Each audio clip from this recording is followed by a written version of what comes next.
It gives me great pleasure to introduce the president of Daemen College, Dr. Edwin G. Clausen.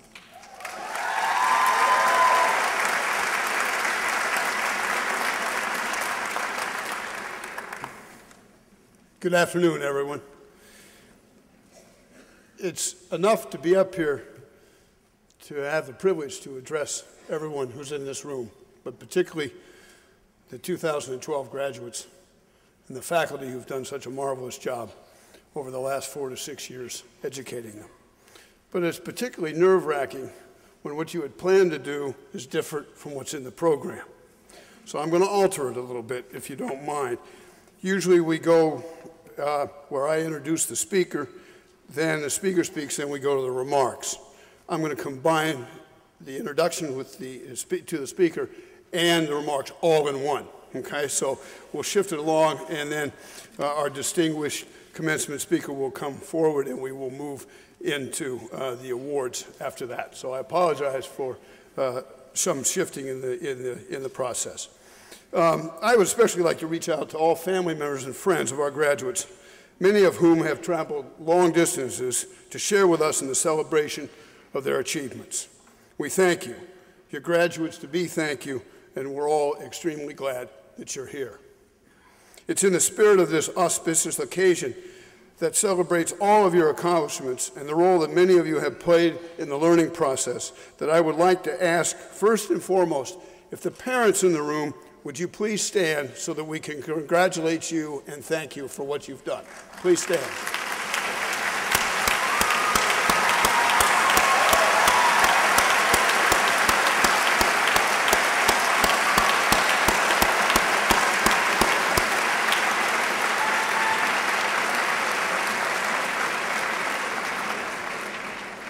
Next, it seems to me that we also owe a great debt of gratitude to all the faculty. So would you mind standing so that we can congratulate and thank you also?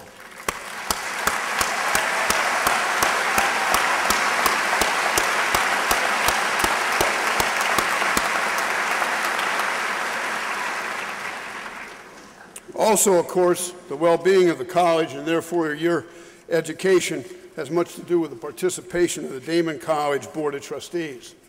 We have a number of them who were fortunate enough to have attend the ceremonies today. They're up on the stage. So I'm going to read their names, and as I read them, would you please stand and remain standing so that we can also thank you. Kathleen Page Campbell, Lynn Mullane, Sister Edith Wiss, Thomas Bridges, Dale Demyanek, Jeffrey Mileman, Caroline Burke, Connie Very, Audrey Bunis, Robert Savarino, Harach Karamukian, Dorothy Mueller, Kristen Fries, Jed Dietrich, Greg Oler, and Robert Kerr.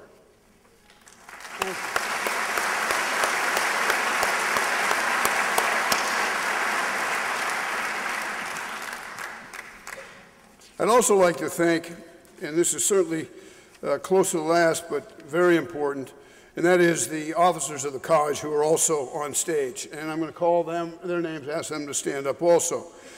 Rich Ann Mankey, who's the Vice President for Student Affairs. David Cristantello, Vice President for External Relations.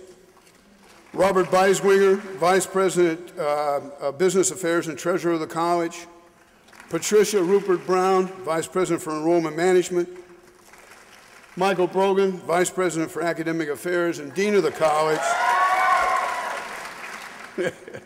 And Kathleen Voon, the Associate Vice President for Academic Affairs. Thank you.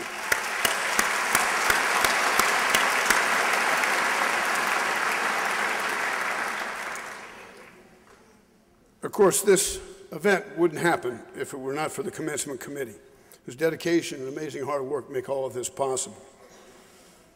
I have the pleasure, in a certain sense, of watching this take place because one of the co-chairs is also the executive director of my office. So I'd like to thank the two co-chairs, Sherry Augustus and Sue Gerard, and I'd also like to thank Paulette Anzalone, Julie Miller, Chris Malik, Margene Wise, and Doris Murphy. Thank you very much for everything.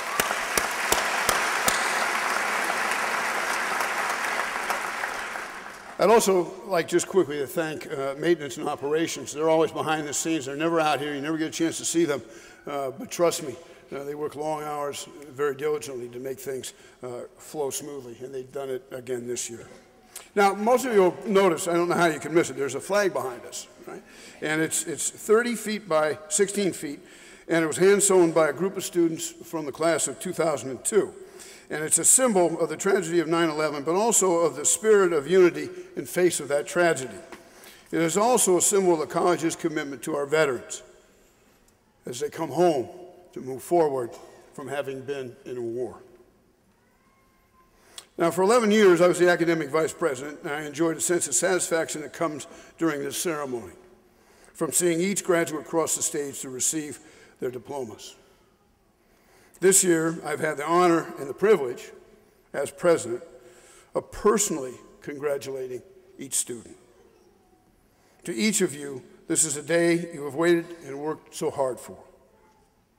And you are undoubtedly excited, perhaps a little bit anxious, like I was when I first got up here, and possibly even a little uncertain about what the future will bring. And you may find that you're going to enter a world of work that has in some ways never been more challenging, and that some of that uncertainty may not ever go away. What I would suggest is to try and make uncertainty your friend. It can be turned into a driving force, helping you meet challenges, push past the fear of failure, and achieve success. You may recall a guy by the name of Michael Jordan. Played basketball for the NBA's Chicago Bulls, led the team to 6 national championships. Jordan once said, "Fear is an illusion. I can accept failure. Everyone fails at something. But I cannot accept not trying." Taking that just a bit further are the words from Academy Award winner Denzel Washington. What are you going to do with what you have? Be open to new people, new ideas, new views, because the chances you take, the people you meet, the challenges you rise above, those are the things that are going to define you. Now, these words go a long way in defining the character of our commencement speaker today. What are you going to do with what you have? The answer in the case of Nancy Haberman Gacioch, a 1962 graduate of this institution when it was Rosary Hill College, is quite a lot. She has focused her life, now filled with business success, in helping residents of Western New York who need it the most. Nancy has worked with the boards of many organizations to improve the educational and cultural opportunities for Buffalo area residents, to erase the burden on families facing serious health issues, to care for the homeless, and to help mistreated animals wanting nothing more than a loving home. Nancy didn't start out on a career of philanthropic endeavors. She grew up in Buffalo's well-tended working-class Bailey, Kensington neighborhood with her parents and 2 sisters, graduating from St. James Parish Grammar School at Bailey and Hastings. Like many young girls from North Buffalo, she went to the Buffalo Academy of Sacred Heart, just down Main Street from the then Rosary Hill College, operated by the same Sisters of St. Francis. She once said, "We were taught by the same nuns, and the friends I have made at Sacred Heart are still my friends today. And just about all of us went to Rosary Hill. It was a natural progression." At Rosary Hill, Nancy concentrated, this is the wonderful part, on history and social studies. Most of you know my PhD's in history, so it's a natural thing. With minor in economics, earning her Bachelor of Arts degree in social studies in 1962. I just loved history. Sister Leonardi, in my sophomore year at Sacred Heart, turned me on to it. She was a great teacher, and I've had many since then. Her teachers and professors had a lasting impact. Nancy has always pointed to education as the cause that is closest to her. Education is what I'm proudest of, she said. As a teacher, as a board member in education, it is something I strongly believe in. As a young mother of 3 some years ago, she accepted an invitation to join other mothers in supporting Buffalo's Child Advocacy Center, thus opening what would become a central chapter in her life. Her husband, Bill, who's here today in the front row, points to a little-known aspect of Nancy's work in this regard, quietly helping to fund education for local grammar and high school students who are struggling to continue their education, making it impossible for them to continue learning and pursue their dreams. As a member of the Daemen College Board of Trustees for 6 years from 2005 to 2011, Nancy continued her focus on education. Most recently, she provided funding to start the Daemen College Interdisciplinary Minor in Entrepreneurship and an accompanying entrepreneurial lecture series at Daemen College bearing her name. The lectures, delivered by successful entrepreneurs, are focused on providing significant incentives for students to engage in a spirit of entrepreneurism. There are many, many other details about Nancy in your commencement brochure. I've tried to add something different to it rather than read what's in there, so I hope when you have a chance you'll read more about this truly remarkable woman. So please join me in introducing Nancy Haberman Gacioch.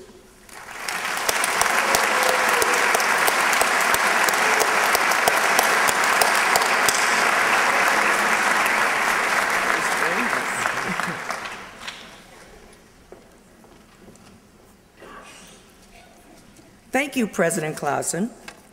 Good afternoon, graduates of the class of 2012, honored family and friends, Board of Trustees, Daemen faculty, staff, and fellow alumni.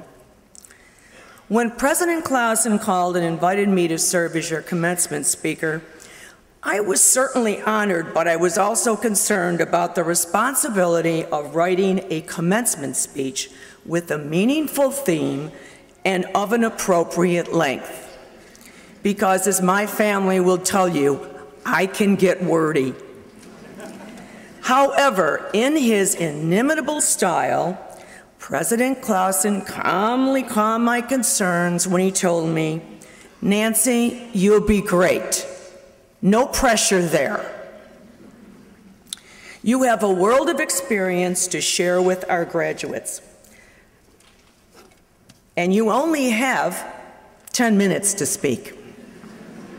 So with the first of those 10 minutes already gone, I am going to get to the heart of my speech today. Graduates of the class of 2012, while you know my name is Nancy Haberman Gacioch, and I am a successful woman on many levels, I stand before you today as the essence of a life well lived, both personally and professionally. And today, as you graduate from Daemen College, as I did 50 years ago, I want you to know that each one of you has that same essence within you and to develop it. You need only follow your heart and never give up on the passions that fuel your heart. When I graduated from Daemen College, or Rosary Hill, as it was known by our class of 1962, I earned a degree in economics and history. I focused on these majors because of my enduring interest in business and my great love of history. Now, at the time, there were few opportunities for women to become business leaders, so to some, my economics degree might have seemed frivolous. But it was a passion that I held in my heart, and I followed it. Today, my husband, Bill, and I, along with our 3 children, have built a nationally successful property management company with close to 7,000 rental properties, serving nearly 20,000 tenants in New York, Oklahoma, Texas, and Florida.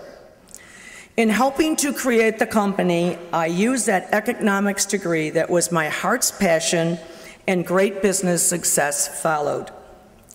The history part of my Rosary Hill degree was equally important, as it provided my first job as a teacher in a private school in Richmond, Virginia.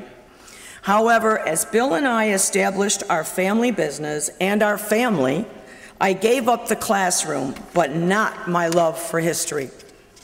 Eventually, I became involved as a volunteer for some of the community's most treasured historic sites, including Shea's Buffalo Theater and the Theodore Roosevelt site.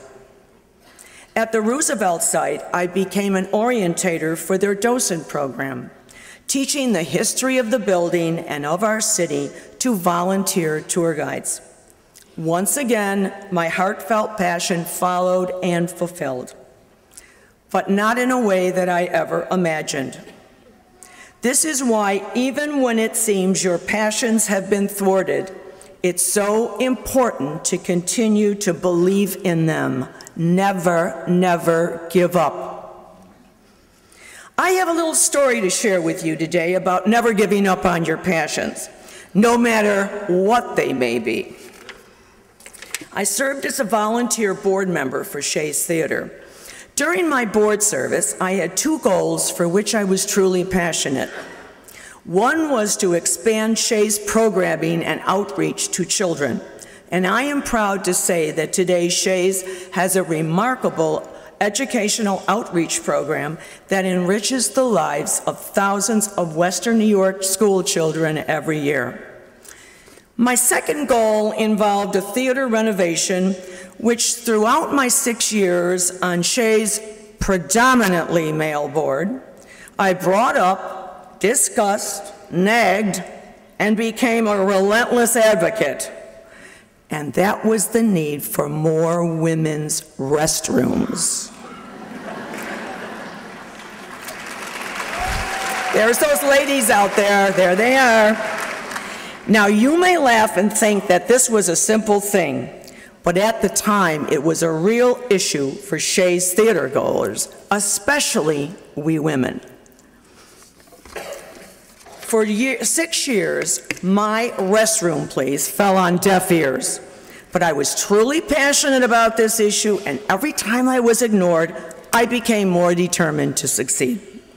Finally, by the end of my board service, new women's bathrooms were part of Shea's renovation plans.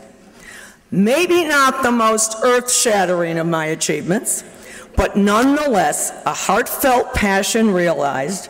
And if you are a woman who have ever waited in the lines of those restrooms, it was a definite win for our side.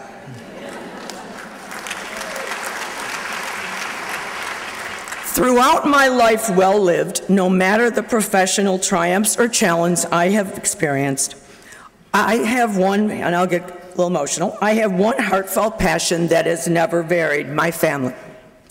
Balance in life is essential, and the love and joy of family is the best balance that I know. My husband, my children, and now our 13 grandchildren are the strongest of all my heartfelt passions, and our shared joys and sorrows give context to all aspects of my life. I would not be the person invited to stand here before you today were it not for my family.